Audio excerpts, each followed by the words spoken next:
नमस्कार दोस्तों, electromagnet channel में आप लोगों का एक बार फिर से स्वागत है। दोस्तों, हम लोगों का यूपी पॉलिटेक्निक फर्स्ट सेमेस्टर के सब्जेक्ट अप्लाइड फिजिक्स का लेक्चर सीरीज चल रहा था, जिसमें हम लोग तीसरे चैप्टर के न्यूमेरिकल को सॉल्व कर रहे थे। तो आज का हमारा पहला न्यूमेरिकल रहेगा,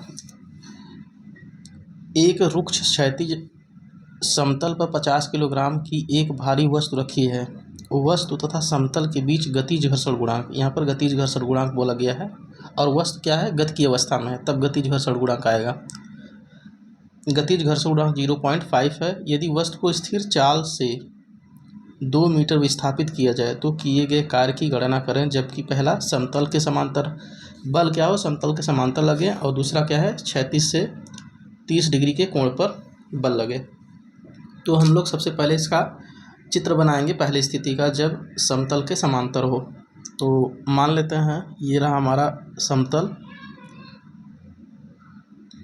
जो कि रुक्ष है, अर्थात इसमें घर्षण बल लग रहा है, और ये रहा 50 किलोग्राम का एक पिंड।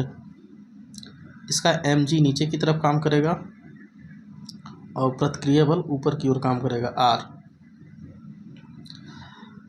घर्षण पीछे की मान लेते हैं, बल इधर लग रहा है, इस तल के समांतर इधर F लग रहा है, और तो इधर लगेगा घर्षण बल, जो कि F k है।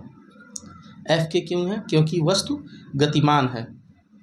देखिए यहाँ पर स्थिर चाल से 2 मीटर विस्थापित होती है, और 2 मीटर विस्थापित होकर यहाँ पहुँच जाती है। तो यहाँ से यहाँ तक की दूरी कितनी है, 2 मीटर। 2 मीटर।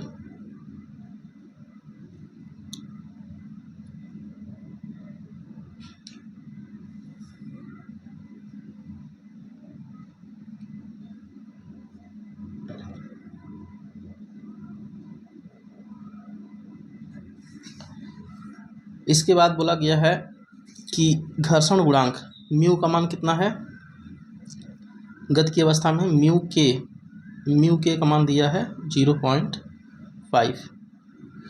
तो इधर क्या हो जाएगा, F के का मान क्या हो जाएगा, म्यू के, F के बराबर हो जाएगा म्यू के आर।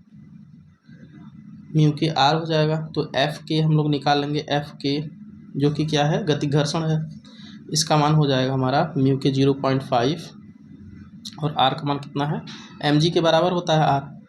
तो mg 50 किलोग्राम है, इसको यहाँ पर रखेंगे। तो F के हमारा मिल जाएगा 25 किलोग्राम। किलोग्राम नहीं, न्यूटन हो जाएगा ये।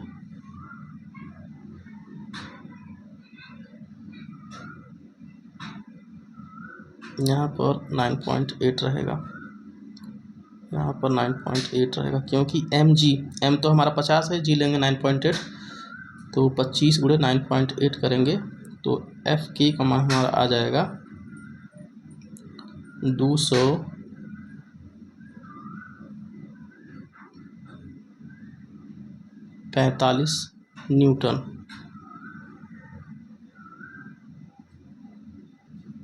ये हमारा F के आ जाएगा।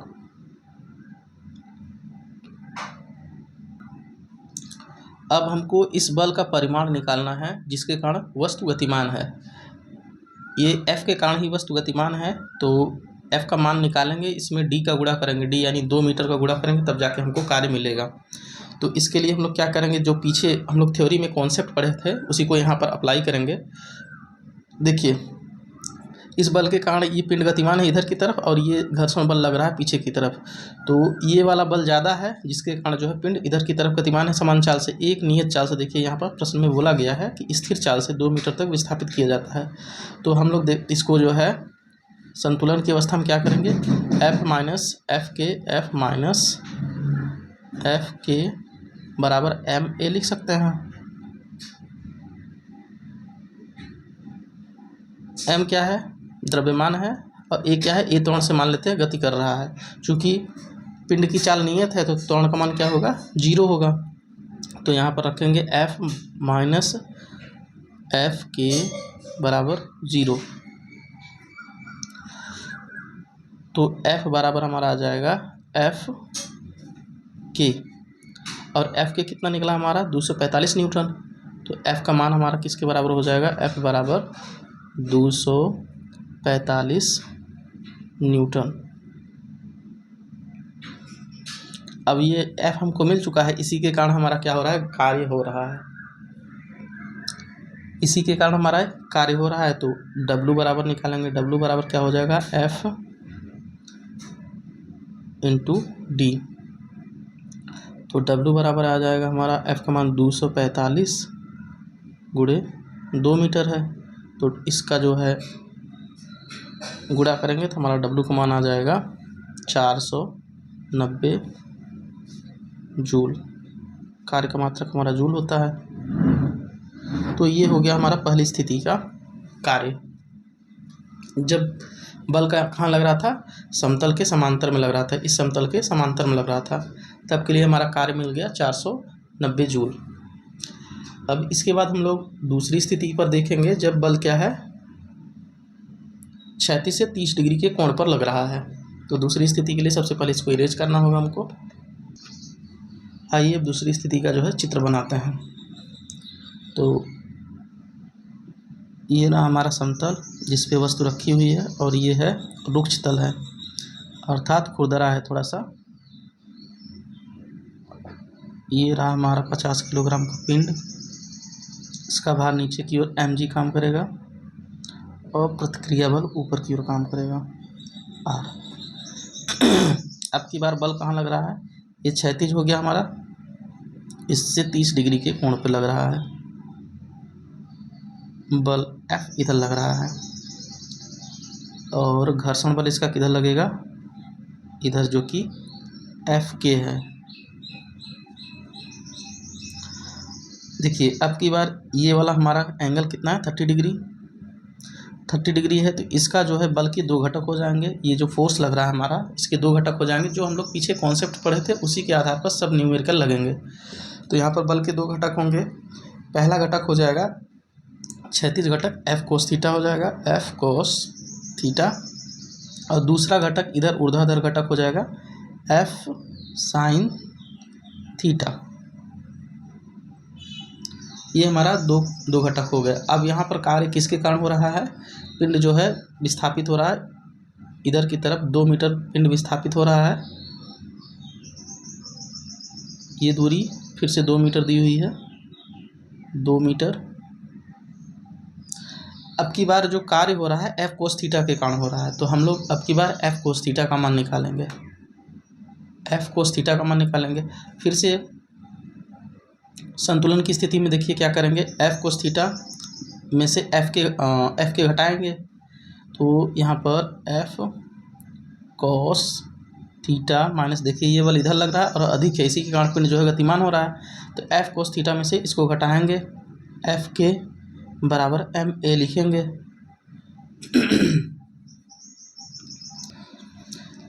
और प्रश्न में बोला गया कि पिंड जो है स्थिर चाल से चल रही है, पिंड जो है स्थिर चाल से गतिमान है। तो स्थिर चाल का मतलब क्या है, वेग परिवर्तन हमारा नहीं हो रहा है। वेग परिवर्तन नहीं होगा तो क्या होगा, ये हमारा त्वरण भी 0 हो जाएगा। तो यहाँ पर त्वरण का मान 0 रखेंगे। तो F cos theta minus F के बराबर 0। अब F कोस थीटा बराबर F के हो जाएगा हमारा, और F के बराबर क्या होता है, F कोस थीटा बराबर, इसको म्यू के R लिख सकते हैं, म्यू के R लिख सकते हैं।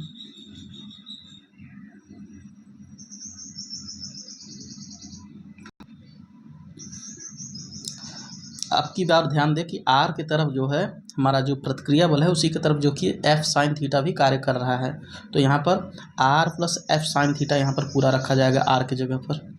तो इधर देख लेते हैं। तो F बराबर हमारा आ जाएगा F कोस थीटा बराबर म्यू के कोष्टक में mg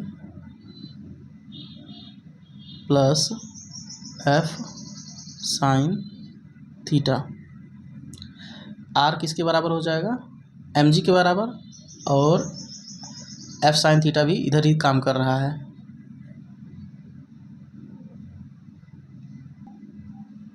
अब इसको सॉल्व कर लेंगे थोड़ा सा। एफ कॉस थीटा बराबर mu K M G plus M G F sine theta. अब ये जो साइन थीटा वाला टर्म है इसको इधर उठा के ले लेंगे, तो F cos theta minus M G F sine theta बराबर म्यू के एम जी। अब यहाँ पर हम लोग को चाहिए एफ कोस थीटा, तो एफ कोस थीटा को कॉमन ले लेंगे।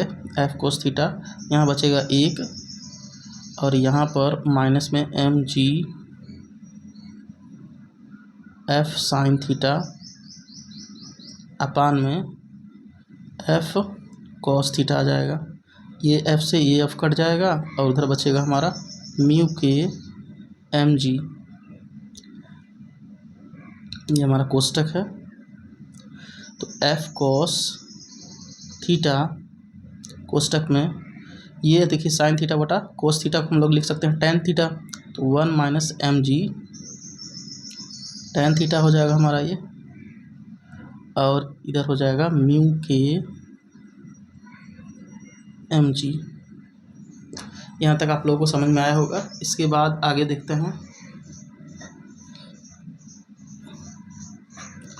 देखिए हमको चाहिए एफ कोस थीटा, इसी के कारण हमारा कार्य हो रहा है, तो एफ कोस थीटा को निकालेंगे तो ये वाला टर्म जो है उधर जाके डिवाइड हो जाएगा।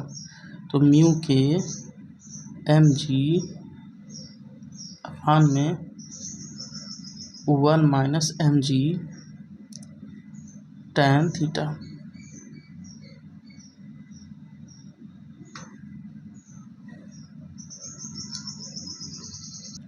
यहाँ पर हमारा एक टर्म छूट गया। देखिए ये म्यू के का गुणा यहाँ होगा तो इस टर्म में भी म्यू के का गुणा होगा, तो यहाँ हमारा म्यू के, यहाँ भी म्यू के रहेगा, यहाँ म्यू के लिख लीजिए, क्योंकि म्यू के का गुणा एम जी में भी होगा और एफ साइन थीटा में भी होगा।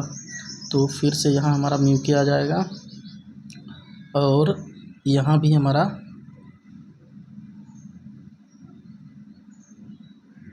एक मिनट, यहाँ एक टर्म और देखिए गलती से लिखा गया है, ये एम जी यहाँ नहीं रहेगा, ये वाला एम जी यहाँ पर नहीं रहेगा क्योंकि एम जी यहीं है, तो एम जी का गुणा तो इसमें नहीं होगा साइन थीटा में, तो यहाँ एफ साइन थीटा ही रहेगा। तो जहाँ जहाँ एफ साइन थीटा यहाँ पर केवल हम लोग म्यू के लिखेंगे, म्यू के थोड़ा सा मिस्टेक हो गया था, इसको सुधार लेंगे। तो यहाँ भी एम जी नहीं रहेगा, यहाँ भी एम जी नहीं रहेगा, तो यहाँ भी एम जी नहीं रहेगा। ठीक, यहाँ पर केवल म्यू के रहेगा, म्यू के। देखिए मैं फिर से इसको बता दे रहा हूँ इरेज करके, यहीं से गड़बड़ हुआ है।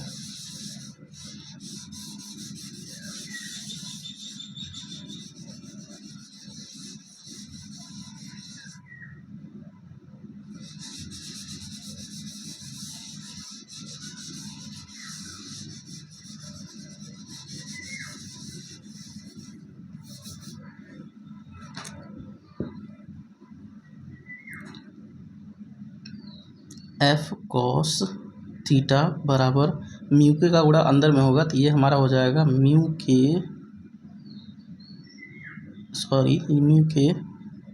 एम जी प्लस म्यू के एफ साइन थीटा। अब इस वाले टर्म को हम लोग इधर कर लेंगे, एफ कॉस थीटा माइनस में म्यू के साइन थीटा बराबर म्यू के एम जी। ये वाला टर्म इधर बचेगा केवल।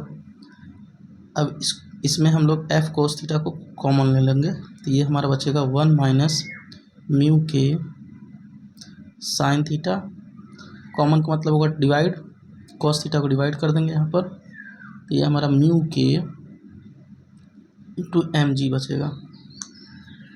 अब एफ कोस थीटा का मान हमको निकालना है, क्योंकि इसी के कारण काम हो रहा है, तो ये पूरे टर्म का उधर डिवाइड हो जाएगा और ये tan थीटा बन जाएगा हमारा। चलो एक टर्म यहाँ पर मैं एक लाइन और बढ़ा दे रहा हूँ, 1 माइनस म्यू के, ये साइन थीटा बटा कॉस थीटा tan थीटा हो जाएगा, और म्यू के एम जी।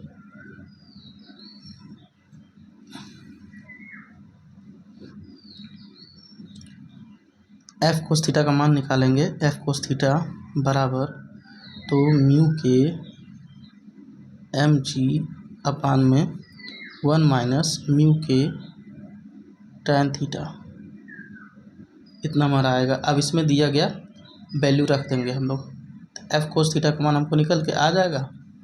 इसी के कारण कार्य हो रहा है। म्यू के मान 0.5 है, एम जी का मान हमारा कितना है 50 किलोग्राम है, और 1 माइनस म्यू के मान 0.5 और tan थीटा का मान 30 डिग्री है। तो एफ कोस थीटा बराबर ऊपर में गुणा करेंगे तो ये हमारा 25 हो जाएगा, और यहाँ पर आ जाएगा 1 माइनस 0.5 tan 30 डिग्री का मान कितना होता है हमारा 1/√3। इसको सॉल्व करेंगे हम लोग, तो ये हमारा देखिए एफ कोस थीटा बराबर यहाँ पर एम जी था, तो यहाँ पर 9.8 का भी गुणा होगा, 9.8 का गुणा होगा, तो ऊपर में हमारा आ जाएगा 245, और नीचे में सॉल्व करेंगे तो इसको आ जाएगा हमारा 1 माइनस 0.5 इंटू 0.577, और इसको आगे सॉल्व करेंगे तो ये हमारा आ जाएगा 345 न्यूटन। ये एफ कोस थीटा का मान निकला है। अभी हमको कार्य निकालना है, तो कार्य बराबर क्या होता है, W बराबर इसमें हो जाएगा एफ कोस थीटा, क्योंकि इसी के कारण कार्य हो रहा है, इंटू डी। तो यहाँ पर वैल्यू को रख देंगे 345 गुणे डी का मान कितना है 2, तो अब की बार कार्य हमको मिलेगा 690 न्यूटन का।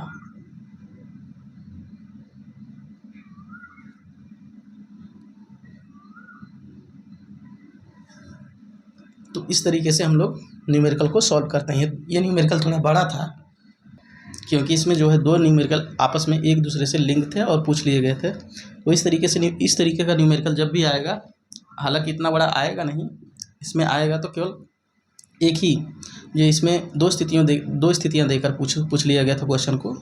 जब इस तरीके का न्यूमेरिकल परीक्षा में आएगा 5 नंबर में आएगा, और केवल एक स्थिति देकर हमको पूछा जाएगा कि इस स्थिति जैसे समतल स्थिति या फिर 36 से 30 डिग्री के कोण पर जो बल लग रहा है उसके कारण जो कार्य हो रहा है उसकी गणना करें।